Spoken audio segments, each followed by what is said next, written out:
అయితే రాహేలు దేవుని ప్రేమను కోసము ఎదురు చూడాలని చెప్పి యాకోబు సూచన ఇచ్చినట్లుగా మనకు అనిపిస్తూ ఉంటుంది. అక్కడ నేనేమైనా దేవుణ్ణా అని చెప్పి అన్నాడు కదా.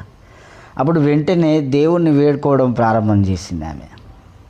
ఇంకా వాళ్ళు చాలా వ్యవహరించారు, కానీ వాటన్నిటిని వివరించను. కానీ దేవుడు ఈమెను జ్ఞాపకం చేసుకున్నాడు. ఎప్పుడైతే దేవుడు జ్ఞాపకం చేసుకున్నాడో గర్భఫలం దొరికింది.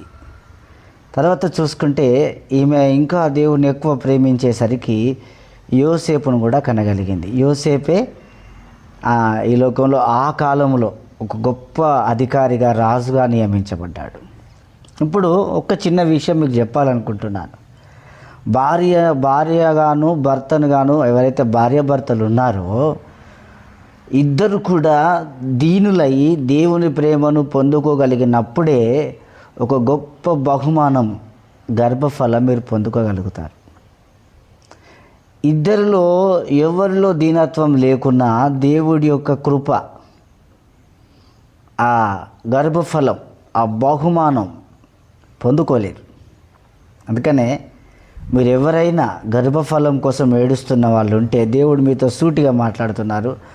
భార్యాభర్తలు ఇద్దరు దీనులై ఉండాలి. ఒకవేళ ఇద్దరు దీనులైనప్పటికీ కలగట్లేదంటే భర్త తరపున తల్లిదండ్రులైనా ఒకవేళ గర్విష్ఠులై ఉండాలి, దేవుని ప్రేమ పొందలేని వాళ్ళై ఉండాలి. భార్య తరపున వాళ్ళైనా దేవుని ప్రేమను పొందలేని వాళ్ళ.